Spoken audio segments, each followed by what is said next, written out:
መኪናዬን ገና ትናንትና ነበር ያከራየሁት። አሁን በዚህ ሰዓት ደግሞ ቼክ ሳደርገው መኪናው ሐዋሳ ከተማ ላይ ነው ያለው። አሁን ከደቂቃዎች በፊት አንድ ደንበኛችን ደውሎልን ነበረ። እናም ይህ ደንበኛችን መኪናውን ካከራየ ገና 24 ሰዓት እንኳን አልሞላውም ነበር። ይሄ ደንበኛችን ወደኛ ደውሎ መኪናዬን ገና ትናንትና ነበር ያከራየሁት፣ ቀኑን ሙሉ ስራ ላይ ቢዚ ስለነበርኩ ጂፒኤስ አስገጥሜ ነበር፣ ነገር ግን ልከታተለው አልቻልኩም። አሁን በዚህ ሰዓት ደግሞ ቼክ ሳደርገው መኪናው ሐዋሳ ከተማ ላይ ነው ያለው። ምንድነው ማድረግ የነበረብኝ? ምን ማድረግ አለብኝ ብሎ ሲያማክረን ነበረ።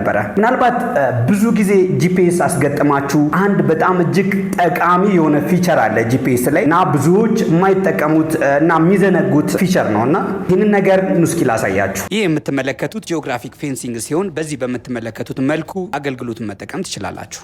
ምናልባት ይህ ደንበኛችን ይህንን ፊቸር ተጠቅሞ ቢሆን ኖሮ ገና ይህን ያህል ኪሎ ሜትር ሳይርቅ መኪናውን መቆጣጠር በቻለ ነበረ። አሁን ያለው አማራጭ መኪናው እስኪመለስ ጠብቆ ከሹፌሩ ጋር መነጋገር ነበረ። ስለዚህ እንደዚህ አይነት ፊቸሮችን እና እንደዚህ አይነት ጠቃሚ መረጃዎች እንዲደርሷችሁ ይህንን ቻናላችንን ፎሎ ማድረግ እንዳትረሱ። ለመኪኖቻችሁ ጂፒኤስ ያላስገጠማችሁ ከታች በተዘረዘሩ ስልኮች በመደወል ይህንን አገልግሎት ማግኘት ትችላላችሁ።